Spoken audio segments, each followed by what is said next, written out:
So hey everyone, it's Andrew. Welcome to another episode of This Week at Notarize. And so one of the things we want to do with This Week at Notarize is celebrate a lot of the things that we've been through over the last 15 or so months since This Week at Notarize was a regular feature. One of those things is that we've hired a lot of really great people who we think are changing the trajectory of our company, what we're going to be able to offer our clients and our customers. And the things that they are doing in order to make us a better business. And so figured we'd start at the top. So I've got with me today Larry D'Angelo, who is our President and Chief Commercial Officer. Larry, welcome to This Week at Notarize. Thank you, Andrew. I hope I can match the energy that you have here. I'll do my best. Awesome. That's all we can ask for. So right. Larry, why don't you tell me and the audience a little bit about yourself, who you are, and how you got here? Sure. So I have actually been in technology sales for, dare I say, 30 years. I spent a lot of time in startup companies, anything from pre-revenue to maybe 10, 15, 20 million. I've spent time in large companies. I had a stint at IBM for a while based on a company that was acquired. And most recently, I spent the last 8 years at a company called LogMeIn, local Boston company that was a public company where we grew that from about 100 million to 1.3 billion.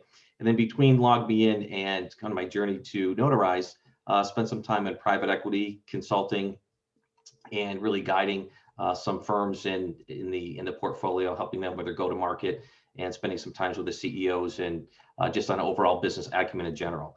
So for my entire career, I've been in technology, mostly on the go-to-market side.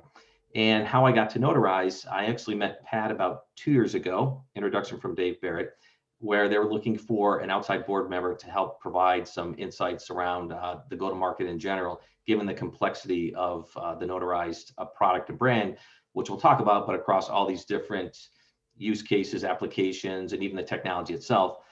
And so met with Pat, instantly liked Pat, hard not to. And when he explained how he founded Notarize based on a pain, which normally happens, you get very smart people that find a situation that we've all been dealing with for years or decades, or in this case, centuries. And Pat was just smart enough and intuitive enough to try and solve it, which was getting a document notarized. And the story just resonated. And to me, it's rarely that an application or situation comes along where someone has really transformed not just an application or an industry, but how the world will work. And the emergence of moving everyone's life in a digital framework and format just made sense. And so I joined the board, spent about 2 years on the board. And then as it got to the point where the company was doing well and the customer base was growing, I was kind of ready to get out of the private equity world and back into more of an operating role. And just through conversations with Pat, I really felt that based on my past, I might be able to help jumpstart the company. And here we are, a couple months later, and now I'm in the seat and couldn't be happier. When you look at our go-to-market strategy and the potential that we think we still have as a company, is there anything that is, now that you've kind of been in the house, so to speak, for the last couple of months, like, is there anything that has surprised you or is like different than you expected from your board position to where you are today?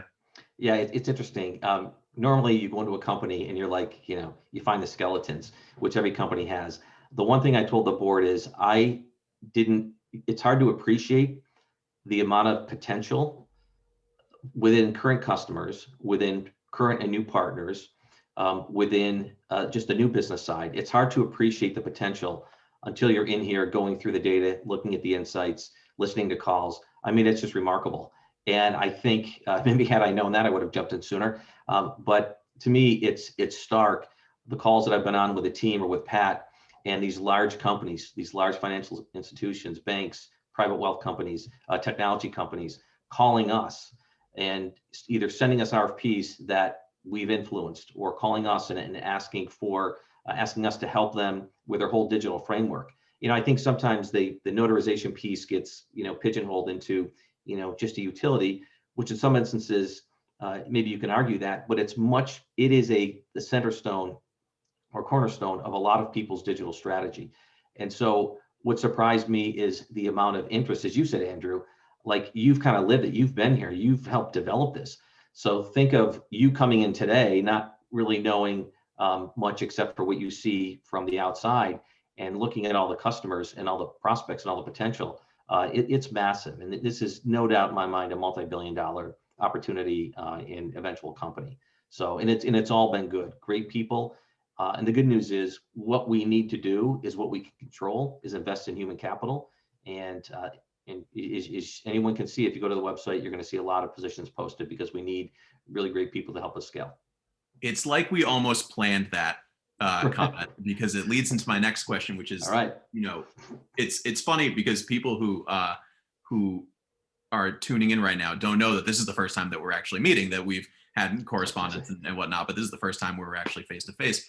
And one of the things that I have really admired about what you have said in kind of conversations and presentations, and it's not just because you're technically my boss, it's that you are really appreciate and love the idea of like upskilling and developing people and like building people into the best version of themselves. And I'm really curious where that came from for you, because I don't think it's like an innate thing for a lot of people. I think a lot of people sometimes get like highway vision almost, and they're like, I have what I need to do in order to be the best version of myself, but don't necessarily know how they can bring others with them on that journey. Yeah, and it's interesting because early in my career, good or bad, I was kind of put into leadership positions um, with not a ton of experience. And as a result, sometimes you tend to push people or nudge them to do things the way that you do them and not understand their talents or that there is a different way of doing things. And it took me a while to realize my job was not to manage, but to lead. And once I did that and kind of came up with the thought that, look, my job is to empower people, classically remove roadblocks, give them responsibilities above their current role. Because I think maybe, as you heard me say, people may apply for a job and come to Notarize for a job, but we're hiring them to build a career. And where I think this came about when I started to let go, and someone told me a long time ago, if you feel you have to check everyone's work or you need to, review it before it gets submitted somewhere, then you haven't hired the right people. You need to let your team do the work, come to you for guidance, and they will pull you in. The right people will pull you in as necessary. And once I started to let go, I realized not only was I getting more work from the entire team, because you now have people running in parallel versus in series, because I'm there checking all the work, so to speak. You see people develop, you see them become creative, they participate more. And take that with, now you're in fast growing companies, which is where I spent most of my life. So the need to promote from within is genuine. Well, if you haven't developed the people in order to have them move to the next level, you can move a lot of people into slots, but just because you give someone a title doesn't mean they know how to do a performance review or handle objections or deal with any, internal team conflict. So that was kind of the realization that, hey, by really helping and coaching people and helping them do their best work, you're going to get more out of the entire team. And then kind of the coup de grace, so to speak, is now is, as I've been doing this for a while, when I see others that I worked with in some capacity, and either they promoted from within in organizations I was at, or they went off somewhere else, when they're leading sales teams or marketing teams or customer success, I get a charge out of that. Seeing now that, kind of the leaders of today were people that, I'd like to think I had a little hand in helping develop and coach and mentor. And not only the satisfaction of that, but instilling in them how important it is to make sure you invest the time with your employees. And that is, kind of, we had the saying at Log Me In, which was, you got to be spending at least 30% of your time with your team. If you're not spending enough time, because that's where you get the most scale, and that's where you get the most loyalty, and that's where you get the most payback.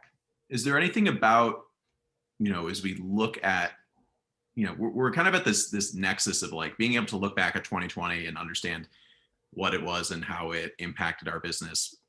We talk about it a lot as for better, but it wasn't all roses and sunshine, right? Right. Like we look at 2020 and then we kind of look at what we want from 2021, or now even what's expected of us from 2021. Is there anything that you look at from the go-to-market strategy side and say like, this is what I'm excited about, or like, this is where I think our kind of moment of opportunity is to make a real lasting impact? Yeah, I think what's come clear is, obviously, as you mentioned, it was like a flood opened up, right? And even though the company had great growth prior, it was all of a sudden, just everyone pushing on you. I need my documents notarized. I need to sign a contract. I need to be up and running. I think what I've seen that the company has learned and matured, very quickly, literally years in a single year. Our ability to better identify, even though we kind of fit for almost every situation, better identify our target markets. Now we have pattern recognition based on all the people coming in, where before we were maybe not as structured and process oriented, getting people up to speed. Now you look at our operations where we have frameworks and best practices in people that are diligent about, getting people up to speed and accelerating that time to value, which has been just considerable and great.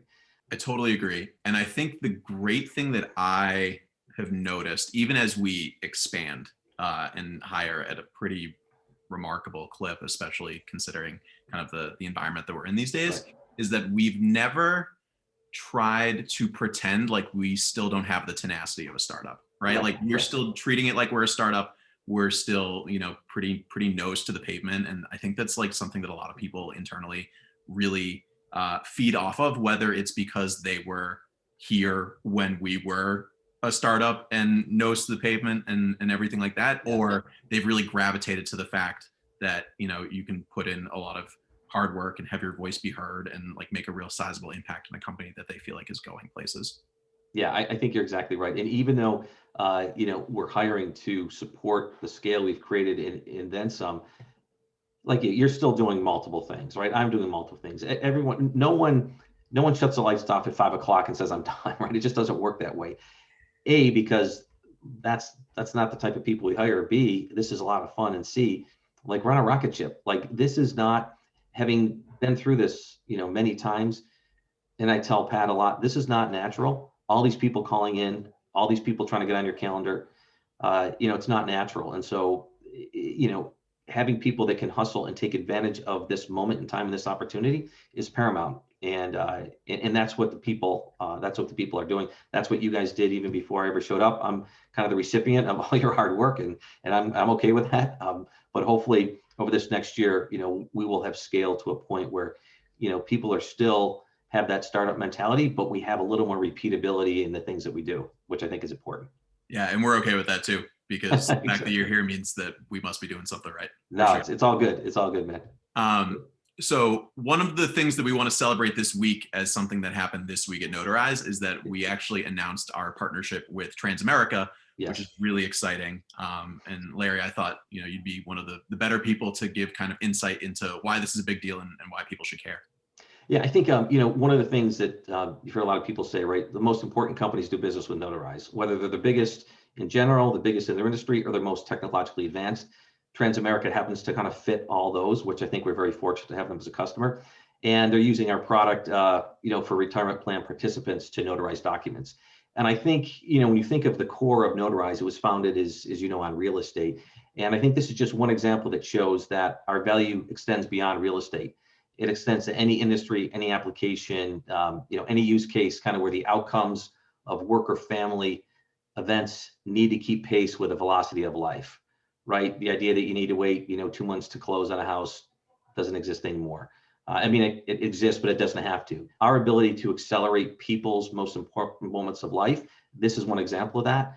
And it's all about providing customers of Transamerica really with a safe, secure, and fully electronic way to notarize transactions or documents. So this is huge, big company, big name, just another, adjacent vertical to real estate. And there's many more of these to come. But I think it signifies, as we spoke earlier, Andrew, the types of companies that are looking to do business with us. And we couldn't be happier to have a marquee logo, like Transamerica.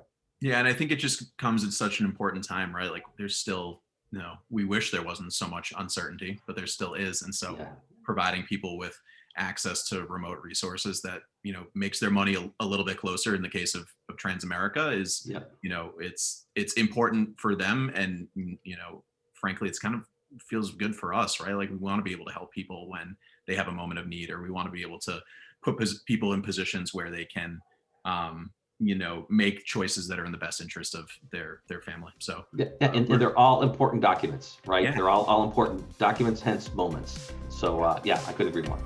Awesome. So that is it for this week at Notarize. Larry, thank you so much for taking the time You to bet. hang out with us today, and we'll be back next week. Thanks, everyone.